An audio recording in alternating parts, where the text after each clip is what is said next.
Hey guys, this is episode number 2 of True Hustle Podcast. Today we have Primo Arte, one of the best black and gray tattoo artists out there. So check it out. This is the True Hustle Podcast with your host, JR. This is the True Hustle Podcast with your host, JR. We have Primo Arte in the house. Yes. He's one of the upcoming tattoo artists. He's killing the game right now. He is putting out some fire ass work. So congrats on that. Thank you, brother. But we want to know, how did you start tattooing? How did I start tattooing? Well, to start with that conversation, we have to go back to my childhood and then talk about how I was incarcerated. And then that's when I started tattooing. I was incarcerated. You did some time. How much time did you actually do? Exactly like 7 years and 3 months. 7 years and 3 months. You started tattooing in there. Yeah, I was incarcerated in prison, actually. Okay. And I was starting to pick up the drawing, you know. That was something that I just started picking up really fast. And we actually went in like a lockdown, bro. It was a lockdown for quite a while, you know, like over a year, honestly. Okay, wait. So you were in lockdown, like in like the stuff that we see in the movies, like it's just like you're in a dark room, like No. I was about to say, like, damn, you were no. Okay. Let me explain a little bit how it works. All right. So, you know, you're in prison and sometimes things happen in there and then they shut down the whole program and then you won't come out of your cell. Okay. So usually it takes like 3 months, depending on how serious the incident was, you know, but it just kept escalating. Like every time they would allow something to happen, like program, like the conflict would start.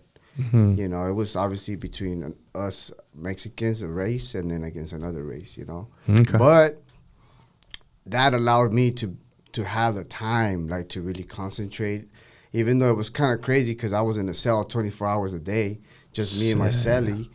But it actually allowed me to kind of escape it, you know what I mean? And it was crazy how it happened. Like, it was just, I always say tattooing chose me, bro. Like, I was just like it's a long story, but just briefly, you know, we'll talk about like, I started tattooing in that lockdown, and by the time I was out of that lockdown, bro, I was getting ready to just start my tattooing career in prison, bro.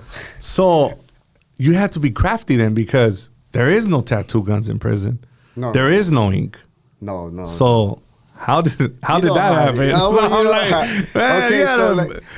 gotta give you some sauce. So like it just worked out for me in a way where my neighbor, when we were in the lockdown, we have a vent that we share. So through that vent, he was kind of guiding me, like, you know what I mean? And that was like your neighbor from the other cell. Yeah. So that was a cell, and then you could communicate through that vent. Yeah, you could communicate through that. Some Shawshank Redemption shit right there. Man, I don't know. You know, like if you've been in prison, you'll know what I'm talking about. Okay, cool. You know, and so he's like, hey, first of all, you gotta break down your CD player, and I'm like, man, I gotta sacrifice my CD player. I'm not gonna be able to play my music. So I looked at my celly like, look at the sacrifice I'm doing for you, bro. Because he was the one that really pressed me to tattoo him. Because we had our program, like, you know, work out, eat, watch TV, read, and then I'll do my drawing. But then it went from drawing to tattoo time, you know? So he was actual skin, to actual. Yeah. So like I was like just drawing, and he'd be looking over the bunk, like, man, fool, like, you getting down on that, like, you know? And eventually, like, you gotta tattoo me, bro. Like, you gotta do that art on me. And I'm like, all right, you know what I'm saying? If you want to, let's go, you know? And we were locked down, so I was like, all right, let's do it.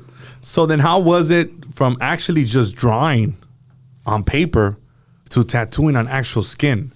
It was really difficult to learn, like, just by myself, you know? Like, I had to, I mean, you know, trial and error, you know? Too bad for the guys that had to be the victims, you know? But, you know, props to them. I appreciate them. But it was trial and error for me, you know? But I was really quick to picking it up. Like, I started seeing, like, how it was, you know? So, like, I picked it up pretty well. So is this guy out, or is he still like? I mean, honestly, bro, like, I don't know, bro. I can't. So if you would come to you now and be like, hey, bro, fix all the shit you did in there, would you be like, yo, bless him? Oh, yeah. That's right. Yeah, no worries. Yeah, come on, bro. I'm going to take care of you. You know? That's what's up. I only stay in contact with one homie that was in there that I did some work. And we got something scheduled coming soon. And Oh, no way. Yeah. So I'm going to bless him too, you know, because, damn, man, I did some. So you did some shitty ass work on them. Well, I mean, how would you make the ink? We would usually use baby oil, or some places they would like just burn things that were like plastic. But you kind of make like a cylinder, so you got that thing burning in there, and then you kind of cover it. So everything that's burning, it's like black smoke, right? Okay. And then it just kind of just sits on top of that cylinder that you have covered with something on top, and it's just like really, really thin dust.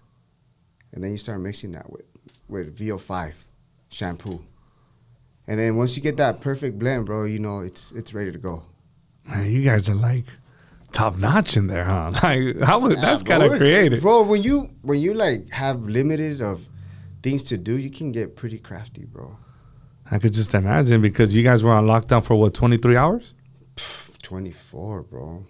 24. How's that even, like, how mentally tough did you have to be how big was the room? Or how big was the cell? Man, it's like a closet size, bro. Like 8 by 10 or something. I don't know. Like, yeah, like a storage. And then 24 hours a day? 24 hours a day, yeah, for us. For how long? I'm telling you, bro, for over a year. So let's say about... The only way you can come out of that cell was if you were put in a request to go see either the dentist or the doctor. And then they'll come and escort you, and you'll get a little bit of sunlight, just walking from the building to the other room. So then how did you keep yourself occupied? I mean, we had TV. We had a little TV in there, you know what I mean? You get books. You know what I'm saying? Like, you got to work with what you got, man. Like, what you going to do? You going to sit there and cry? No, you just got to work out. First of all, working out helps a lot, you know, because you're building yourself. So you mentally got to think, like, especially when you know you're in conflict with somebody, you got to mentally build yourself, and physically too, because you don't know what could happen if that door was to open, you know, like your cell door. So that's keeps you occupied with your mind, you know, having that. To me, it's like a fear, but it's like you prepare yourself for whatever could happen. So you're occupied with that. Plus, you know, the books take you to a different place, bro. Like, when you read a book like in a place like that and isolated, like, I respect a lot of people that read a lot, because it just knows, like, their mind's very creative, you know. It just takes them out of reality in a way, and you have like that vision of being able to create that world however you want. So that helped a lot in prison, and drawing, of course. But then I started tattooing, so time went fast. Did any of those things prepare you to, like, once you got released and like you were like, all right, I'm gonna take some of the I don't want to say lessons, but like some life events that happened in there that you took out of there to apply into your life once you got out? Well, yeah, like when I started tattooing in there, I started seeing how, through the TV, how it was growing, bro, out here, you know? I remember getting on a phone call with my cousin and telling him, like, hey, this is where it's at, bro. You need to jump on these tats. You know, he's an artist. He's an inspiration to me in my life from the art side. I remember growing up in South Central, so I would go to Rancho and then see him, how his life was and how artistic he was. And I was like, bro, I like that. I want that. Because when you went to jail, the tattoo industry wasn't what it is now. No. Like, before, it was like tattoos weren't considered like art.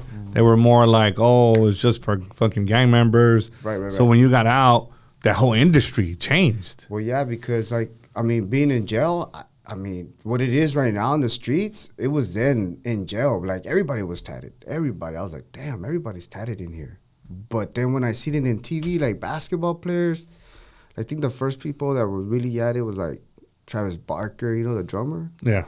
He was coming on those tattoo magazines, and I think that just blew up. And I think Allen Iverson in basketball, Yeah. And so, like, when that happened, bro, it clicked in my mind. I was like, bro, this is, and then, like, have you seen, what's his name? Cartoon, Mr. Cartoon. Mr. Cartoon is big, right? Bro, what he The did. pioneer. Exactly, bro. So I was like, this is going to be my chance to do something more than what, like, after these 7 years, to think of, like, starting something. Like, I was like, tattooing is going to open doors for me. It's going to take me places, Like, I was already seeing that, bro, when I was in jail, bro, like, in prison. So I was like, okay. That's what's up. So I kept going at it, because that vision, bro, was already like, I'm locked in.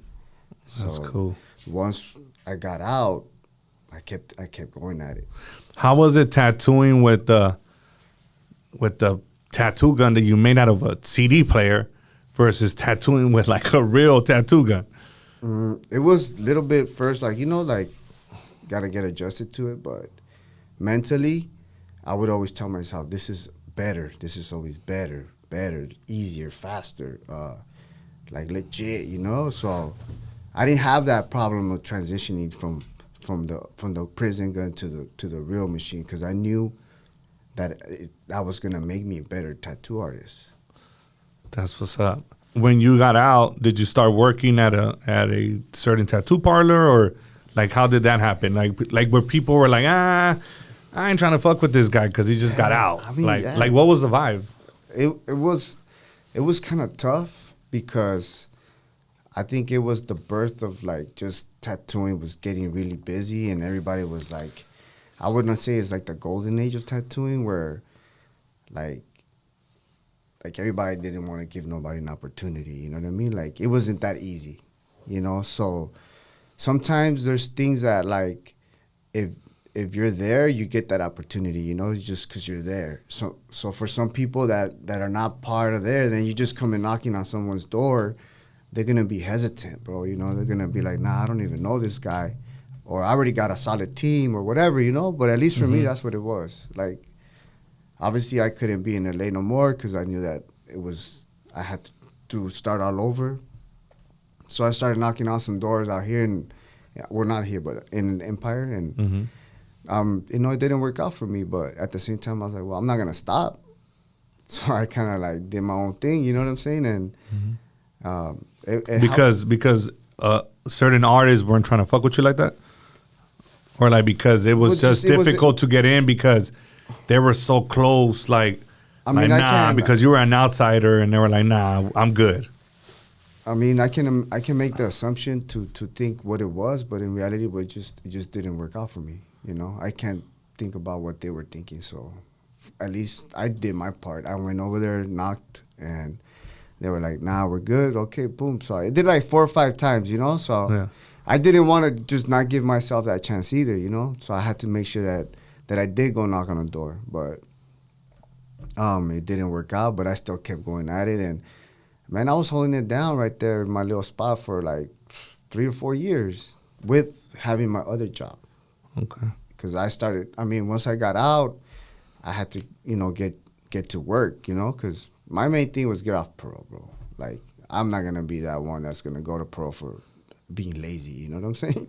Yeah. So at what point in your career did you, like, link up with, like, the right people, and you were like, oh, shit, I have a solid squad now. A solid squad that could allow me to, like, be around them, and I could learn from them. Right. Because you learned in jail, right. Tattooing in there. I'm assuming, I'm not a tattooer, and I've never been to prison, so I'm assuming that in there is way different than out here. No, so, yeah, of course. So, like, when did that happen? Like, when did you find the right team, and how did it help you? Man, well, it wasn't that long ago, honestly. Probably like 4 or 5 years ago. 5 years ago, but I came to a point in my career, myself, I was telling myself, like, oh, okay, like, now you need to link up with real good artists, like the guys that were inspiring me through the phone, like Instagram. So I knew that if I wanted to be able to get better or to get, like, respected in the industry, I would have to be able to be alongside with these guys, And yeah, man, I think mentally and just continue to work, open those doors for me, bro. You know, it's one of those things, you know, you continue to work, eventually the door's going to open, but, you know, you got to make that choice too. You got to go forward, walk forward. And I did. You know, I had to make that choice, and I did, you know, and it was the best decision because I was able to feel a lot of pressure from them being there and knowing that every day, bro, you got to bring your A game, bro, A game every day. And eventually, time passes, and you look back, and you're like, damn, okay. The consistency that you put just on a daily basis, bro, you don't even got to look too far. You know what I mean? One tattoo a day, bro. One tattoo a day, bro. That's what I tell myself. And I did that for like 6 months, bro. I used to work 7 days a week, tattooing every day. First one in there and the last one in there, bro. But you enjoyed it too, right? I loved it, bro, because I knew that I was challenging myself. It was just uplifting, bro. So you seeing your work go from like, it just keeps on getting better. I still believe that I'm still getting better. I still do believe. Because, I mean, in every profession, we always, you know, there's always room for growth. I mean, we feel that, we reach certain heights, but you always got to be learning and you always got to be making yourself better. So, yeah.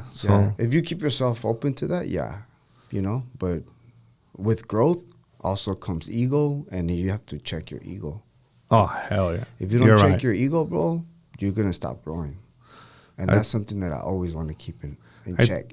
Absolutely. I think ego has to always get checked because sometimes you let that shit get to your head. Like, nah, man, never be too high, never be too low, always be in the middle.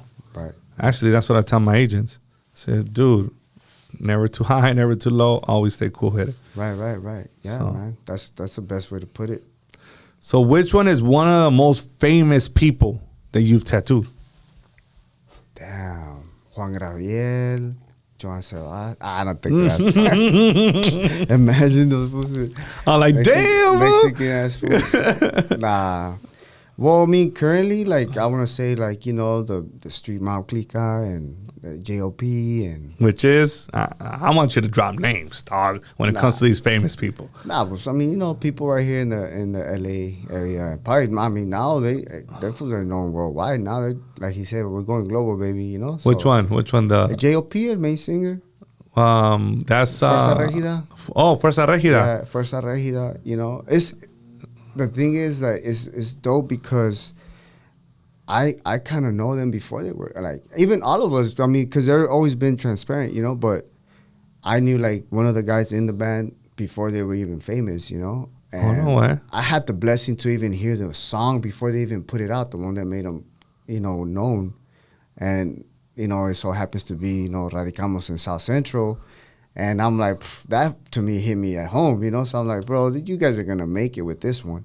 And sure enough, just seeing them grow and just seeing where they're at right now, it's hey, them fools are really dope. Yeah, they are. Shout out to Fuerza Regida, man. Yeah, for sure. Yeah. Shout out to them. Yeah. I be bumping their shit in my fucking car, man. Bro, they're very talented, bro, and they're not scared, bro. And that's something that right now you have to be able to not be scared. Just go for it, right? I mean, you know what I mean? They're learning, but they're not scared because they're confident. And I like that. And they gave me a message, told me, hey, pull up. I say less, you know? Opportunities, bro, don't come every day, bro. So whenever opportunity opens up for me, I'm there because I want the experience, you know? Yeah, so they just text you like, hey, I'm trying to get tattooed. I've been tattooing a couple of them. First of all, I think I tattooed Pelon, you know? That's the homie right there. Shout out to him.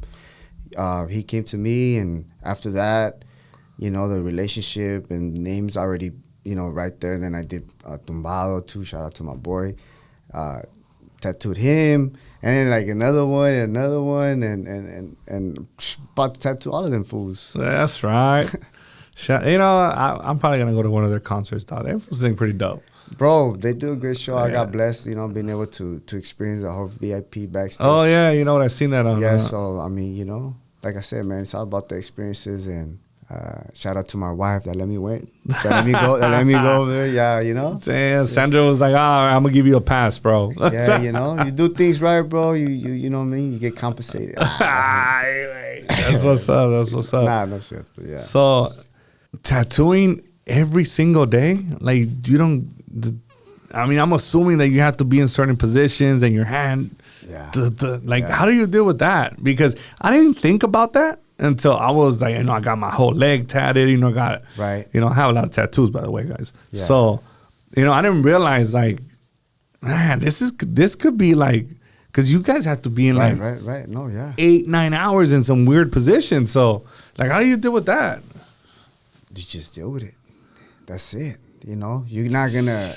First of all, me personally, I don't dwell on things that are gonna be more harmful to me. If I know I'm feeling pain right there, I'm not gonna be thinking about it because it's only gonna make it worse if I think about that pain. But I remember one time going to a show because when I first was tattooing, I would go to shows, locals, check it out, And I bumped into this big name guy, and I was all like nervous, trying to like get to talk to him. Were you starstruck, bro? You were like, oh, I was starstruck, because that guy was big, back in the magazine days and all that, So he told me, he's like, I was expecting something like very inspirational. He told me, oh, no, bro, choose another career, bro. No, he didn't. He told me that, bro. He was like, choose another career, bro, because you're going to be in a lot of pain, bro. And I'm like, yeah, I took it negatively. Like, then I told my cousin, like, bro, you heard this fool? I'm like, bro, but I was like, bro, this is for me, Like, you challenged me right there, Like, okay, I'm going to find out. And I'm like, oh, bro, he's right. I'm hurting everywhere, bro. Shit. Everywhere. But, you do exercises, What is the most uncomfortable tattoo that you have to do? Because I know that when clients send you a message, they're like, oh, I want my forearm or I want my back. Like, what is the tattoo that you're like, oh, fuck, my back is going to be killing me? Every tattoo now. Every tattoo now. But, chest, when you gotta position yourself in a like, not like in a regular chair position, like, that's always uncomfortable. Sometimes you gotta be standing, like, you gotta, do the middle of the chest, you know what I'm saying? But, yeah, any time you gotta do like the chest, stomach, center part of the body. The back is not bad because you can still sit down. So I think mostly the chest up the front torso. And what is the fastest tattoo that you ever done? And what I mean by that is, like, somebody's like about to get a chest piece or whatever, and you stencil everything up. And they're like, yeah, this ain't shit. I'm going to take it, blah, blah, blah. Yeah. And then they sit down and you're like, yeah. And they're like, oh, no, I can't do this. And they get up. Like, have you had that situation? I've had that situation once. I mean, probably more than once, but this one stands out a lot because, like that whole week before tagging me on, like yeah, about to get yatted. Ooh, look at me, Primo. I think he did like a YouTube like whole video about how to prepare yourself for a tat. I think that's no, he didn't. Yeah, I think he did. And then he that. sat there. Oh, I think okay, tell the story. Yeah, he set himself up. Yeah, no, yeah, he's like a influencer, Oh, okay. He's like an influencer, so he's good at that. So he was very informative and he did his thing. I was like, whoa, bro, I was locked in, So I was like, okay, this guy's gonna be a great client. And we started, and then he asked for a little pause, and after that, I don't know what he did, but that guy was not the same person no more. He was not the same person anymore. I would be like, okay, sit down.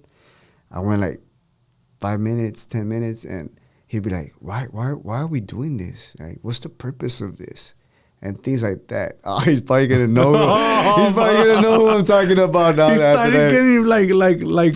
And then he'll just jump up, bro. Like, he'll just jump up his chair and be like, oh, bro, my mom's calling me. I gotta answer. Like, she's gonna pick me up.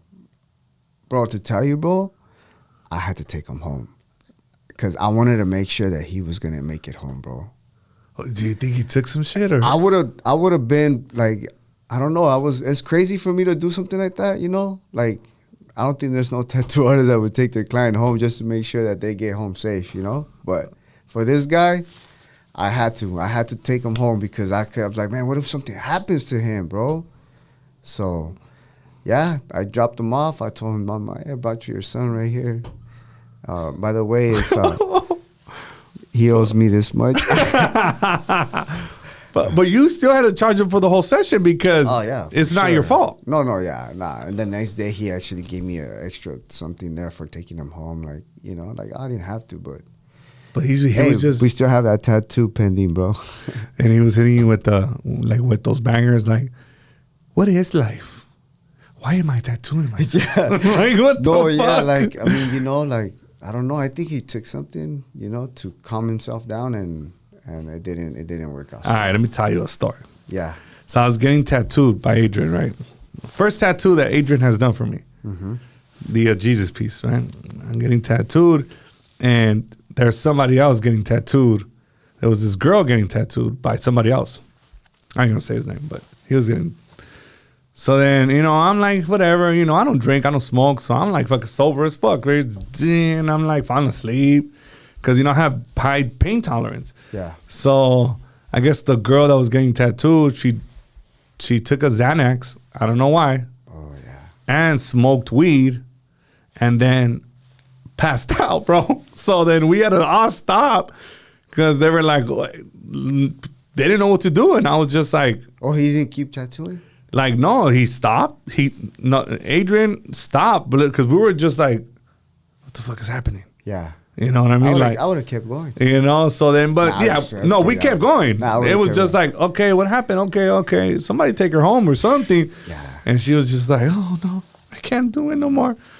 I'm like, well, why would you take all that? You know, it didn't make sense, and that's one of my experiences, you know. I witnessed that shit. I was just like, damn. Ooh. That's a tough one to be there because, like, you want to help, but then you can't do nothing. I'm glad she didn't start with, why am I really doing this? No, yeah. What's going on? You were not there that day that guy was acting up like that. And I was like, wait a minute. What do you mean? Like, you're here here for a tattoo appointment.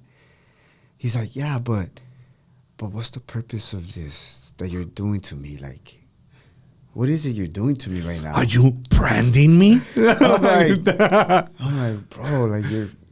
And then I look at people like, hey, are you hearing this guy? Like, what kind of drugs do you think he took? I don't know, part of that. Xanax. Xanax don't make you say stupid shit like that, though. Like where am I at? Am I in Mars? Like, what the fuck? I don't know. You know? I never take no drug like that. Yeah, shit. I'm like, you know? So, and what are some other crazy stories? Because I see other tattoo artists share, like, stories like, oh, I was tattooing somebody and they farted. Like, or some shit like that. Like, any other crazy stories that you're like, what the fuck is happening right here? Oh, man. I don't have too many crazy stories because I think not working at a shop for a long time like that I think that's where all the crazy stuff happened, you know, in the tattoo shops, especially back in the days. Like fools will just roll up? Walk-ins, you know, like, you don't know what's coming in through that door. But with me, most of my career, it always has been appointment. So, you know, I kind of attracted, like, decent people, I want to say, you know. But never had a situation where somebody peed or pooped on them. Oh, shit. Probably some tears, you know, here and there. Oh, man.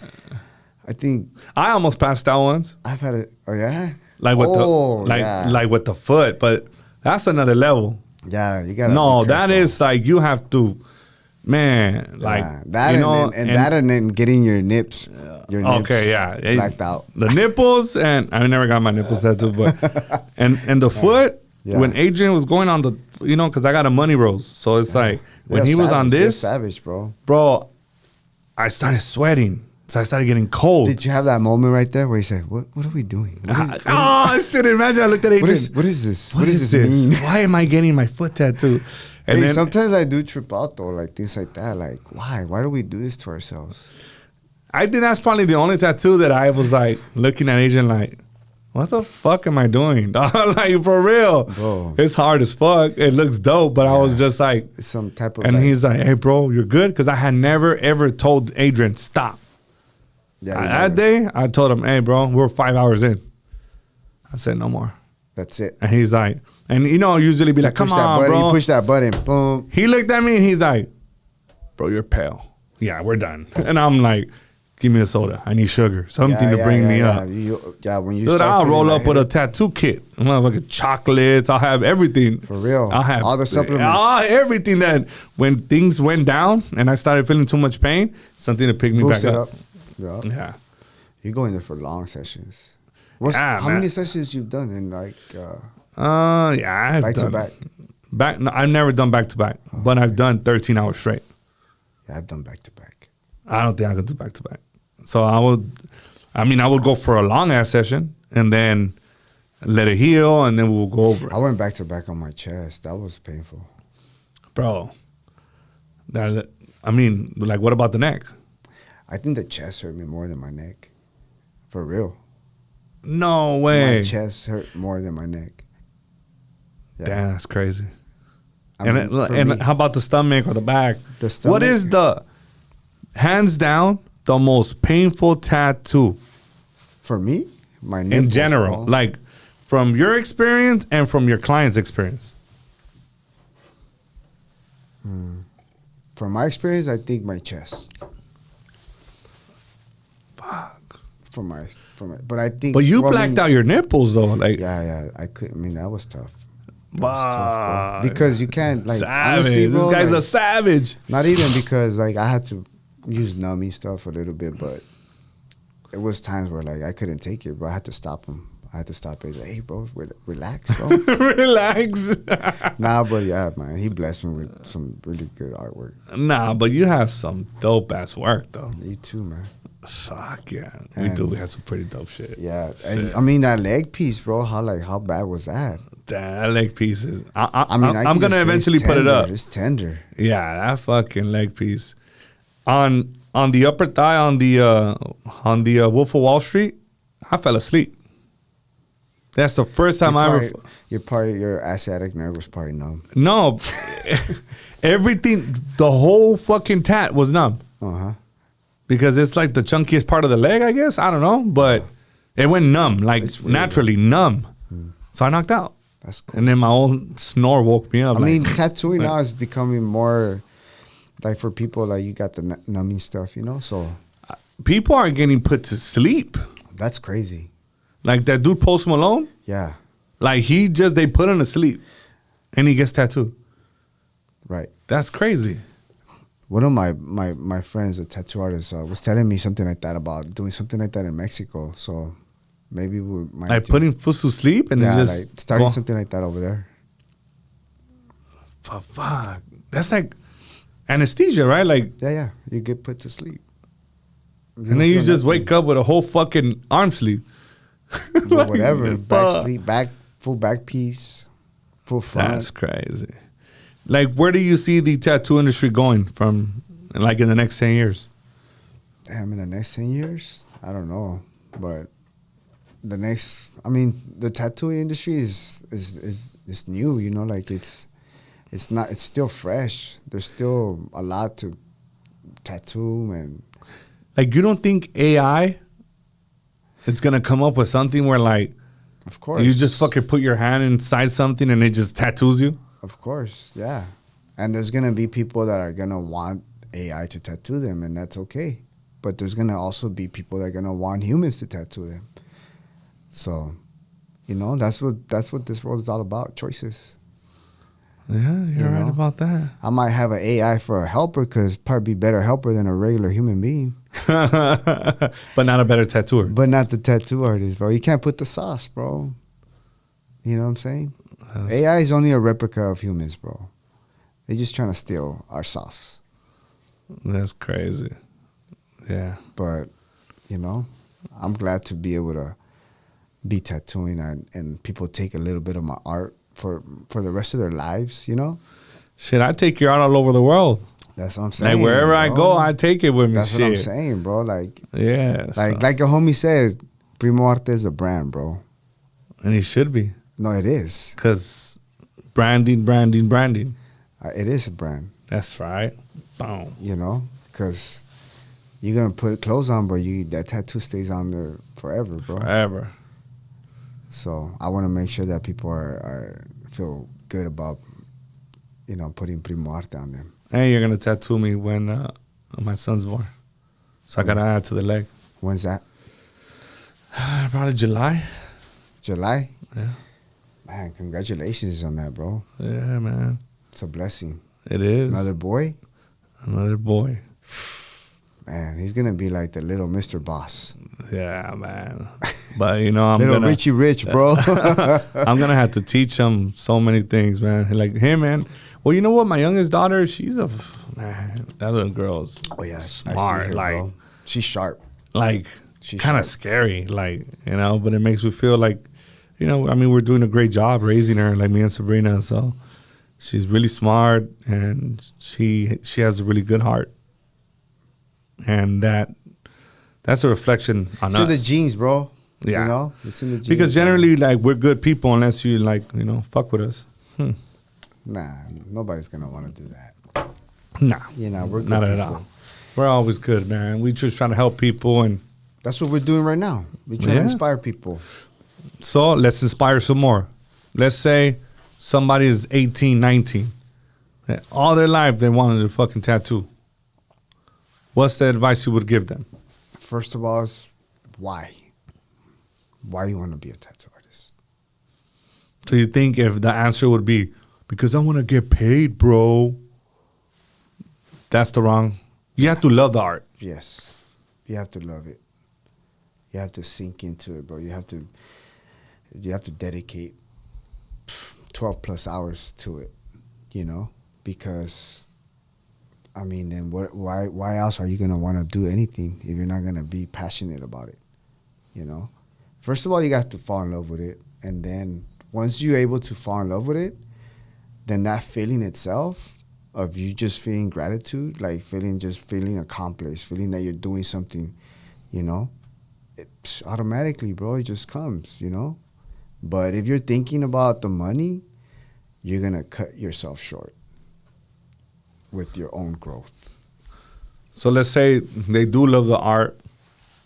They've been drawing since they were kids, and they have the right vision of what you feel is important. Then, like, what would you tell them? To go be an apprentice somewhere? Like, yes, you know, like, start working for somebody that they would want to be like? Exactly, right there. It's not about just how good of an artist they are. It's about how good of a person they are as well, you know? So it's like, okay, if you want to be, you know, go. If you want to go and party, go with the tattoo artists that like to show that they party. Go with them.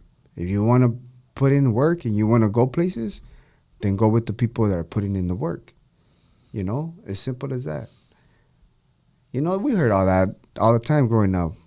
Con quien te juntas es lo que eres, you know? Yeah, true. And where you want to be at in 2 years from now? Well, look at who inspires you. Simple as that. There's no wrong way of doing things, I think, you know? It's just your choice, how you want to do it. Life is a big choice. You know? Like, from the moment you wake up, you start making choices. You could choose to fucking hit that snooze button. Right. Or you could choose to get up. Life is just all about choices. Like from the moment we get up, you know? You know what I'm saying? It's and just, once you come out that door, opportunity is waiting for you, my boy. You know? That's what's up. Go get it. Go get it. That's every day, that's the mentality that you got to have, at least for me. Because I chose to do something different, you know, for myself. I had a good job. I had that regular 9 to 5. And it's nothing bad with that. Trust me, there's nothing bad with that, because no matter what, you're still working to build something. But for me, I just needed something different, you know? And tattooing not only allows me to tattoo and do art, but it allows me to interact with people, bro. And that has always been something for me that it's a blessing, you know? Like being able to hear people's stories through my tattoo time, and also, you know, just feed off of their energy and just learn, you know? Learning, bro. And it's a blessing. It's a blessing. Trust me. I wake up, even when I catch myself like complaining about something, because, you know what I mean, I'm human, but I always go back to saying like, man, it's a privilege. stop complaining, you know? And, you know, we got some stuff coming up, too, some ideas, some things stirring up, you know. We don't want to spoil it because we're not ready, but let's go. I'm always trying to, like, you know, like, always trying to push myself a little bit more, you know, a little bit more.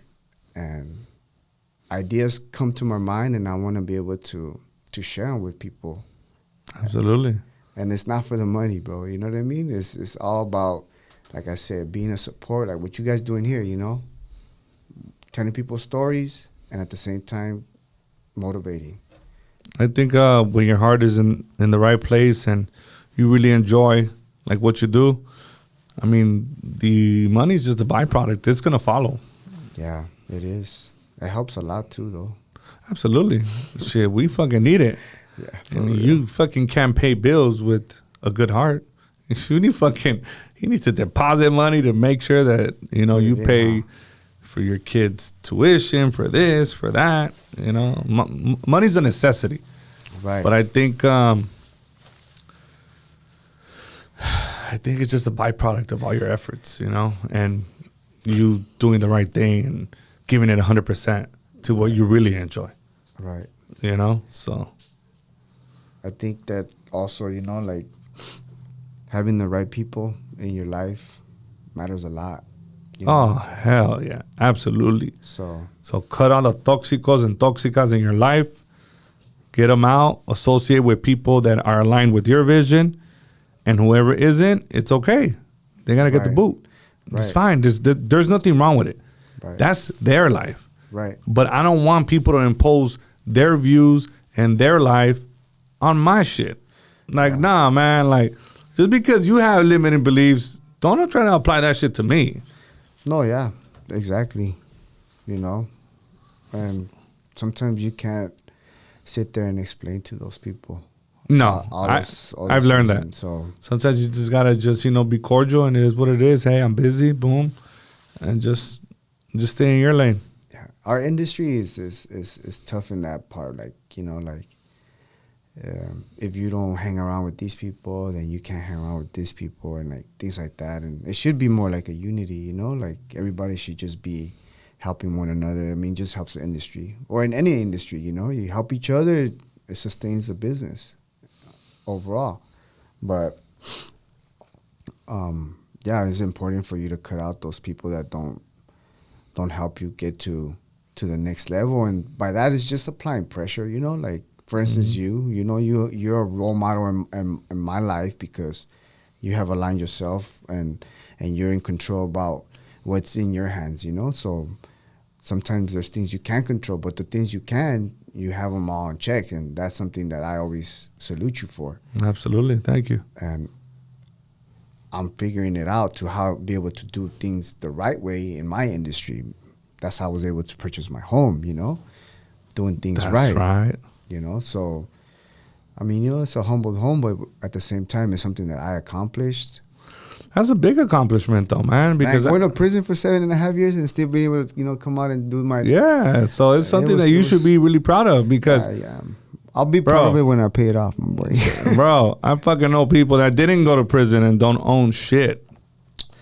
Yeah, no, it's hard. No it's point tough. in... I mean... No, but you know, it's tough, bro. It's tough, bro. And you know what I mean? Like, the market out there is just it's advertisement left and right, and people are just, you know what I mean? They want to spend some money, but you got to make the sacrifice, you know? That's something that I learned from you. Make a sacrifice. You know what I mean? Just because you can don't mean you got to get it. Yeah. So at the end of the day, once you make the sacrifice and then you see what you're already working on, something bigger than what you even thought.